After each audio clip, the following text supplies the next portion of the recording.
Bonsoir à tous, c'est l'heure de vous informer. Voici le sommaire de cette nouvelle édition du journal. Prestation de serment ce samedi des membres de la Cour constitutionnelle et ceux du parquet général près de cette cour. Ces derniers se sont engagés à exercer leurs fonctions en toute impartialité. C'était en présence du chef de l'État, Joseph Kabila. On en parle dans un instant.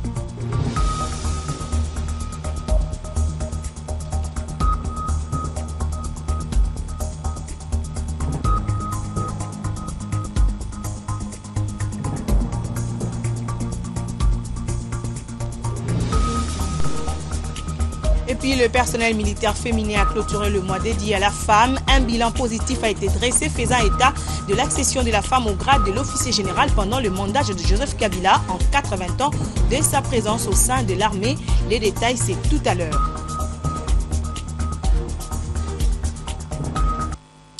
Merci de votre fidélité. Un rêve aujourd'hui cinquantenaire devenu réalité en RDC. Les membres de la Cour constitutionnelle et ceux du parquet général près la Cour constitutionnelle ont prêté serment ce samedi au Palais du Peuple. Ils se sont engagés à exercer leurs fonctions en toute impartialité, à ne donner aucune consultation à titre privé sur les questions relevant de la compétence de la Cour. Le chef de l'État, Joseph Kabila, a pris acte de leur serment. Des précisions dans ce reportage de Jacques-Olivier Mouloubandombe et Kadendinga. Une institution judiciaire qui prend désormais corps plus de 50 ans après l'indépendance de la République démocratique du Congo.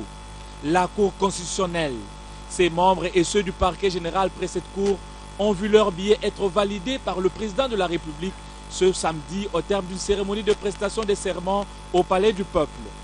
Députés nationaux et sénateurs, membres du gouvernement, membres du bureau du Conseil supérieur de la magistrature, les corps constitués et diplomates, tous ont été témoins de la mutation opérée au sein de l'appareil judiciaire de la RDC, sans nul doute en modernisation.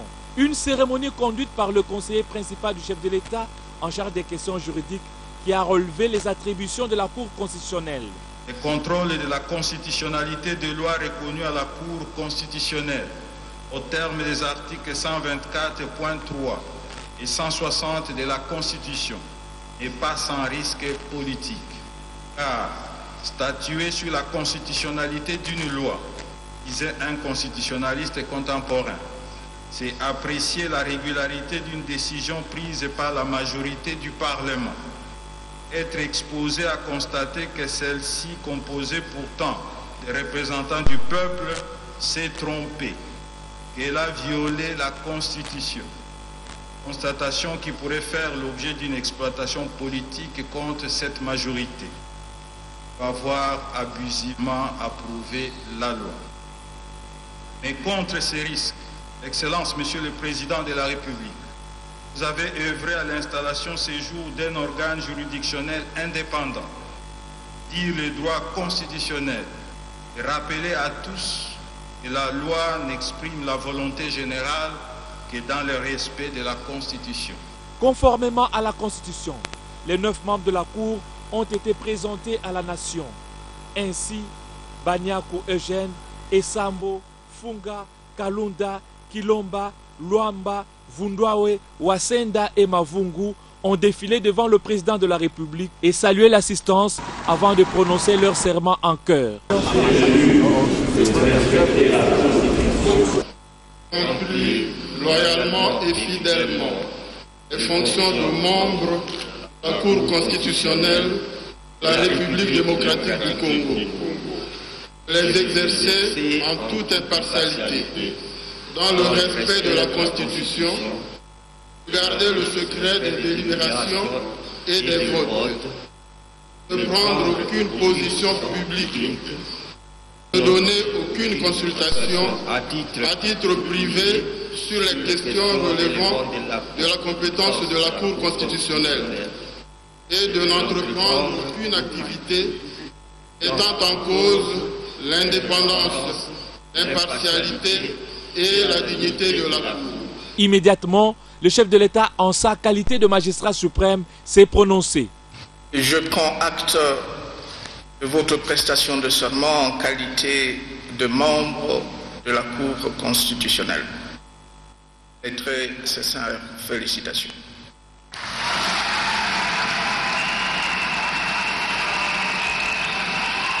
après la signature de procès-verbaux, le procureur général près la Cour constitutionnelle, les premiers avocats généraux ainsi que les avocats généraux ont été soumis eux aussi au même exercice devant le chef de l'État sous les applaudissements frénétiques de membres de famille et de leur corporation.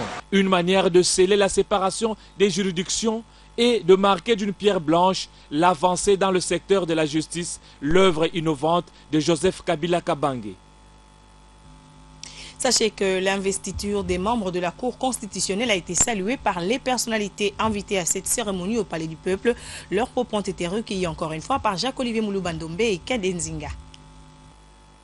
Avoir la Cour, c'est effectivement une avancée démocratique parce que c'est une institution indépendante. Une institution qui a des compétences énormes, comme l'a si bien dit le conseiller judiciaire de l'État. C'est une cour qui aura à juger les chefs de l'État, à juger le Premier ministre. C'est une cour qui va entendre les lois pour constitutionnalité, des lois votées par une majorité qui peut être dévoyée par la Cour et politiquement être capitalisée par l'opposition. C'est une cour qui va juger ou valider les résultats électoraux des chefs de l'État, des députés nationaux et même des référendums populaires. Donc c'est une très grande avancée. Connaissant les personnalités qui viennent d'être nommées dans cette cour, leur grande probité morale et intellectuelle, nous sommes certains que la cour jouera son rôle. Mais comme vous l'avez dit, on ne peut pas juger quelqu'un avant qu'il n'ait posé des actes. Laissez la cour travailler. Il y a 55 ans avant votre naissance, il n'y avait jamais eu une cour constitutionnelle. Il a fallu attendre Joseph Kabila Kabange, dont la mission est salvatrice pour la République, pour que nous ayons une cour qui viendra de plus en plus confirmer la volonté du chef de l'État de donner beaucoup d'assurance à l'appareil judiciaire et à l'État congolais en ce qui concerne la lutte contre l'impunité et à tous les niveaux. C'est réellement une avancée, mais c'est une avancée qui n'est pas populaire, qui peut ne pas être ressentie par le commun des mortels. Parce qu'une cour constitutionnelle, c'est au sommet du droit. C'est les contradictions qui interviennent entre institutions judiciaires ou organes judiciaires. C'est des contradictions dans les lois. C'est des niveaux d'appréciation hautement juridiques. Et donc je dirais que le commun des mortels peut ne pas comprendre la valeur d'une cour constitutionnelle, mais ceux à qui il est donné de comprendre le droit ou de l'exercer ou de l'appliquer, ou encore plus la politique, ils comprennent parfaitement que si nous avons une cour constitutionnelle, c'est-à-dire spécialisée dans les matières qui concernent la Constitution et ses institutions, ceux-là apprécient mieux qu'il y ait une cour spécialisée dans le pays. Oui, ce qui va changer, c'est que au lieu d'avoir une Cour suprême qui chapeaute la hiérarchie des juridictions, c'est-à-dire les tribunaux de paix, les tribunaux de grande instance, les tribunaux d'appel, les cours d'appel, nous allons avoir au-dessus, au lieu d'avoir seulement une Cour suprême de justice, nous aurons 3 juridictions de recours spécifiques à chaque matière. Dans les matières ordinaires, donc civiles ou pénales, ce sera la Cour de cassation. Dans les matières relatives aux décisions administratives qui violent la Constitution ou qui violent les droits des particuliers, ces décisions seront appellables devant la juridiction administrative. Et quand il s'agit de décisions qui violent manifestement la Constitution, eh bien on pourra les soumettre alors à la Cour constitutionnelle, outre d'autres compétences qui sont reconnues à la Cour constitutionnelle, notamment comme l'organe de poursuite pénale pour le chef de l'État, le Premier ministre, mais aussi l'organe de régulation entre institutions au sein du pays. Et la Cour constitutionnelle a donc signé l'acte de décès de la Cour suprême de justice qui, depuis lors, faisait office de la Cour constitutionnelle dans certaines de ses prérogatives. Le sénateur Jacques Ndjoli, professeur de droit constitutionnel, qui était l'invité de notre journal de 12 heures, l'a bien expliqué à notre confrère Christian Bossembe. Nous vous proposons de suivre un extrait de leur entretien. C'est que cette Cour marque une rupture pour qu'elle ne soit pas une institution purement décorative, mais qu'elle joue le rôle qu'elle doit jouer, n'est-ce pas, dans un édifice, dans un schéma de consolidation de la démocratie. La Cour constitutionnelle, c'est un élément structurant de la démocratie, mais encore une fois, une institution ne vaut que ce que veulent et ce que valent ceux qui vont l'animer. Les animateurs. Voilà. Alors parlons-en, monsieur le professeur. En quoi est-ce que la Cour constitutionnelle est différente de la Cour suprême, du Conseil d'État, mais aussi de la... justement, parce qu'on se pose la question, c'est quoi la Cour suprême, c'est quoi la Cour constitutionnelle, mais aussi, que deviendra alors le procureur général de la République? Mais c'est un problème d'architecture. Aux États-Unis, ils n'ont pas la Cour constitutionnelle, mais c'est la Cour suprême qui joue le rôle, n'est-ce pas, d'institution suprême, voire de contrôle de constitutionnalité de l'ensemble de lois, dans un système d'ailleurs où ça s'est fait à plusieurs niveaux. Dans d'autres pays, surtout, on a deux systèmes. Le système européen, c'est d'avoir soit un conseil constitutionnel comme en France, ou une Cour constitutionnelle comme en Allemagne, en Italie ou autre. C'est un choix. Alors, quel est le choix, n'est-ce pas, du constituant congolais? C'est d'abord dans une perspective d'instaurer un pilier judiciaire fort, capable, n'est-ce pas, de socler une démocratie positive, d'avoir 3 ordres de juridiction. Le premier ordre, c'est les juridictions de l'ordre judiciaire, l'ensemble de cours et tribunaux militaires et civils. Et à la tête de l'ordre judiciaire, nous avons la Cour de cassation. Un deuxième ordre de juridiction sont les juridictions de l'ordre administratif, avec le tribunal administratif en bas jusqu'aux cours administratives d'appel. Et au sommet, nous avons le Conseil d'État, qui a pour spécificité essentiellement de contrôler la régularité de l'action administrative par la justice administrative.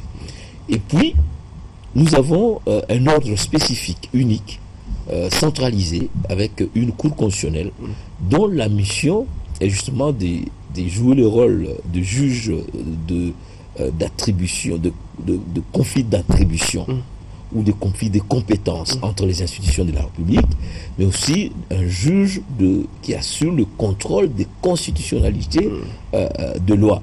En même temps, c'est un juge d'interprétation de la Constitution.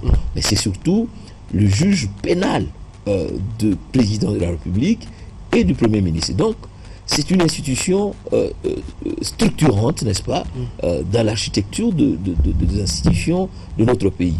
C'est une institution qui fait partie du pouvoir judiciaire, mais qui a une forte connotation politique, qui est appelée à être à la fois le censeur, mais aussi le pédagogue, pour, n'est-ce pas, amener, en tant que sage, à l'instauration d'une vraie démocratie dans notre pays par le droit.